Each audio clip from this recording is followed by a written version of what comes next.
Sepekan menuju akhir April, masih ada kerikil kehidupan yang membuat sulit melangkah. Di tengah suasana yang serba tidak menentu, banyak kesulitan yang juga harus dihadapi. Manusia yang memiliki peranan menjaga harmoni justru membuat kekacauan dengan ulahnya yang tamak. Itulah yang kemudian direspon semesta dalam bentuk rupa-rupa bencana. Dan di saat situasi alam sedang meradang, kondisi ekonomi dunia juga mengalami kontraksi. Dampaknya kemana-mana, termasuk krisis yang mengancam negeri ini.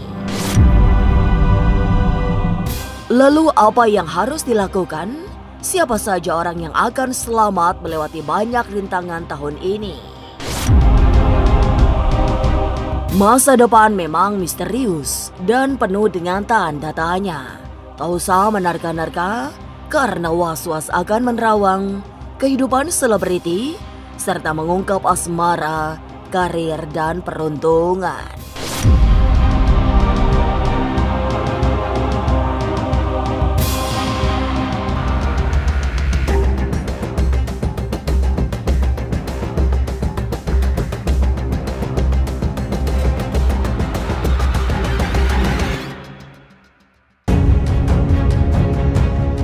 Bencana dan segala yang menakutkan dari alam sejatinya buah sikap tamak umat manusia. Semesta yang sedang meradang kini seperti tak pernah berhenti memberi kesulitan. Alam seolah terus-menerus menunjukkan bentuknya yang paling bengis dengan mengirim banyak bencana. Kesalahan terbesar manusia menganggap alam disediakan untuk dimanfaatkan. Eksploitasi dilakukan tanpa henti. Padahal seperti manusia, alam juga memiliki nyawa. Apalagi eksistensinya sudah teruji jauh sebelum ada manusia. Kenyataan paling fatal umat manusia yang sesungguhnya sekedar tamu justru membuat kerusakan, sehingga yang dihasilkan hanya bencana. Kartu 10 tongkat kayu atau 10 of Wands ini menunjukkan bahwa pengetahuan yang kita pikul dan kita miliki ini kalau kita tidak pergunakan dengan baik, ini malah akan jadi ketakutan dan juga hal-hal yang akan menimbulkan kekhawatiran. Ini mudahnya seperti ini saja. Manusia dan alam sekitarnya itu tidak terpisah. Dan kita harus tahu bahwa alam di sekitar kita ini, tanah, batu, tumbuhan, walaupun itu berganti-ganti, mereka ini sudah ada jutaan tahun sebelum kalian semua dan saya ini menjadi tamu di dunia ini. Jadi kita harus menganggap mereka pun ini itu memiliki nyawa, memiliki energi, memiliki juga keinginan dan harapan. Mereka ini gak mau kayak manusia yang beranak pinak melebihi yang diinginkan, memiliki harta melebihi yang mereka butuhkan.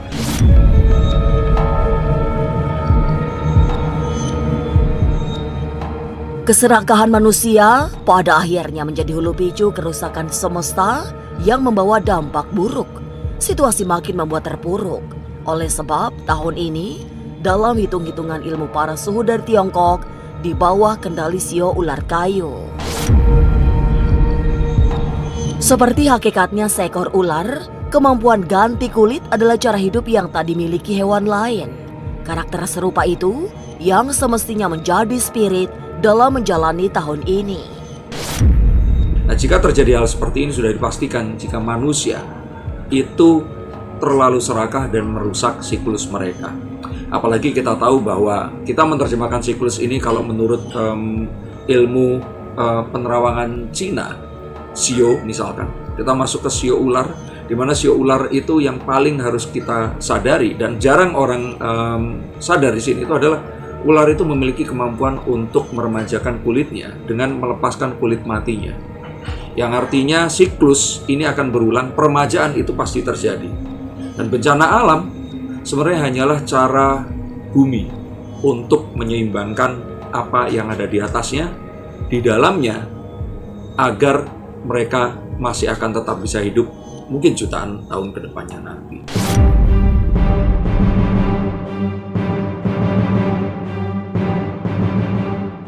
Karakter tamak yang banyak maunya pada gilirannya membuat suasana semakin tidak bisa diprediksi.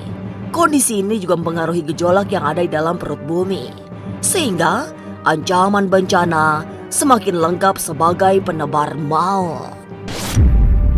Maka sebenarnya akan terjadi ke depannya ini adalah siklus yang akan terjadi karena manusia yang sekarang ini itu juga banyak maunya. Misalkan kita sekarang melihat adanya perang dagang yang digagas oleh Amerika, orang-orang yang terus kemudian di PHK, orang-orang yang kebingungan, maka energi ini pasti akan mempengaruhi apa yang ada di perut bumi dan apa yang ada di atasnya.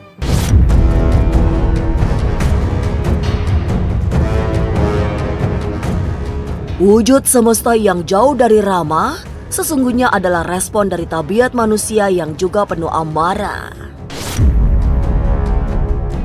Apapun yang terjadi di atas permukaan bumi adalah reaksi untuk mencari titik keseimbangan agar harmoni tetap terkendali. Hukum alam yang mengacu pada pola sebab akibat juga berlaku, sehingga akan ada yang tertelan bumi sebagai akibat pengerukan isi perut bumi. Tapi kalau saat ini, nanti akan kemarau, kita akan tahu hawanya akan panas, ditambah panasnya manusia, saya yakin bumi ini pasti akan mencoba untuk mendinginkan. Nah, mendinginkannya tentu saja dengan merubah, ya kayak ular tadi yang saya ceritakan, melepas kulitnya. Longsor, gempa bumi, ini adalah cara bumi untuk membuat keseimbangan. Agar, yaitu tadi, bumi ini masih bisa survive dalam jangka waktu jutaan tahun ke depan lagi. Jadi kita akan melihat sesuatu yang di perut bumi ini akan keluar, dan apa yang ada di permukaannya akan bawah masuk ke dalam.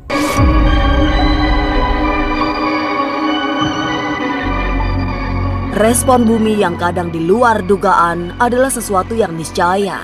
Tujuannya bukan menakuti umat manusia, tapi sebaliknya, menyelamatkan alam dan seisinya.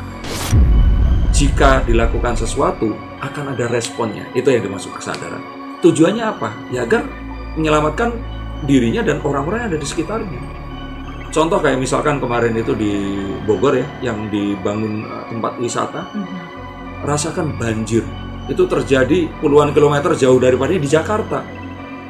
Banyak orang yang akhirnya meninggal dunia, banyak orang yang kehilangan harta benda mereka, banyak orang yang sakit, pencernaan dan sebagainya. Hanya karena keserakahan kita membangun di tempat yang seharusnya jadi resapan.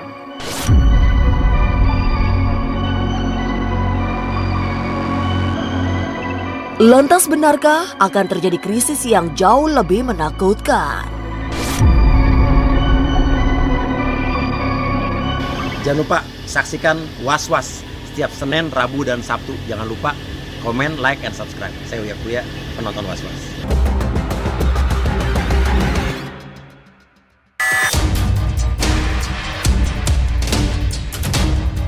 Memasuki hari-hari awal di pertengahan tahun, banyak yang mengejutkan bakal terjadi.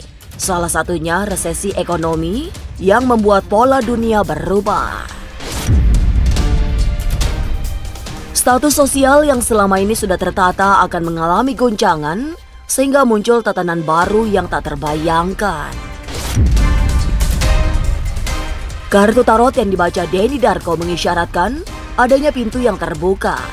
Pintu yang terbuka inilah peluang yang semestinya ditangkap semua orang agar siklus hidup berputar. Kartu kematian itu bukan artinya wah porak-poranda dan hancur.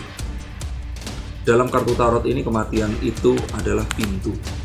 Kematian itu adalah sebuah garis di mana hidup dan mati ini bertemu dan perubahan secara mendasar itu akan terjadi. Maka nanti akan banyak orang-orang yang tadinya kaya itu kehilangan hartanya. Tapi yang tadinya miskin akan jadi kaya raya. Ini adalah waktu pertukaran. Jadi mirip dengan ular itu tadi.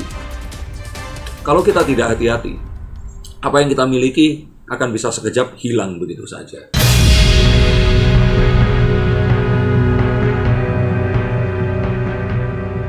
Perubahan tatanan baru memang tidak datang tanpa dirancang.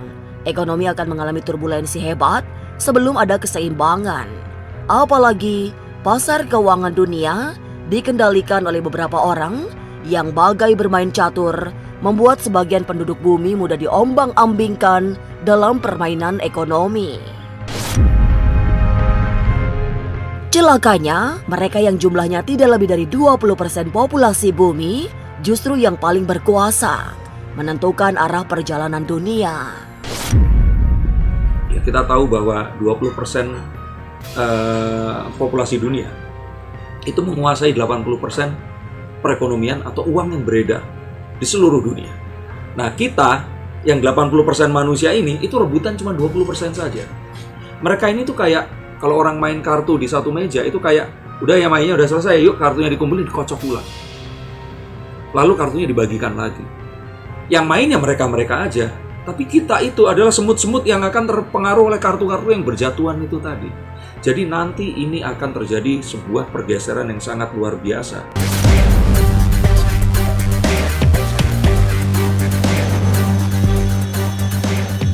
Krisis ekonomi yang bersiap menuju situasi resesi sudah sangat nyata. Perang dagang Amerika menjadi salah satu hulu picu terjadinya guncangan perekonomian dunia. Lalu, siapa saja orang yang bisa selamat dari semua malapetaka dunia?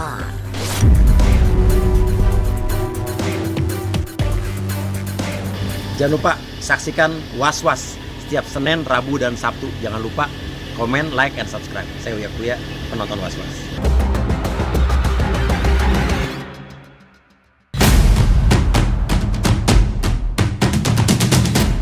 Situasi sulit digambarkan Denny Darko lewat kartu tarot yang penuh pertanda buruk. Tidak ada yang bisa dilakukan selain menunggu apa yang akan terjadi.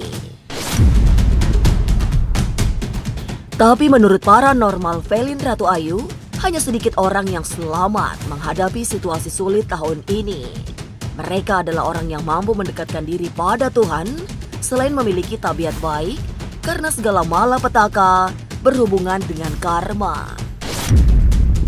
Orang-orang seperti apa yang akan melewati tahun ini dengan baik? Otomatis orang-orang ini berkaitan dengan perilaku, kemudian berkaitan dengan karma baik, dan juga dengan berkaitan dengan sikap dan perbuatan. Maka di tahun ini orang-orang yang beruntung dan selamat adalah orang-orang yang memiliki keyakinan terhadap Tuhannya, kembali kepada ajaran Tuhannya, bertaubat, dan orang-orang yang memiliki ketulusan hati dan juga berperilaku baik serta tidak menyimpang kepada ajaran-ajaran yang sudah diajarkan kepada nabi-nabi kita sebelumnya.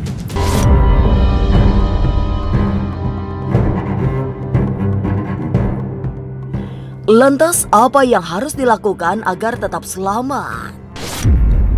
Yang masyarakat harus lakukan adalah kita tetap waspada dimanapun kita berada ya. Kemudian kita tetap untuk menebalkan keimanan kita tentunya dengan sholat, kemudian bersalawat, dan kita juga harus bertaubat.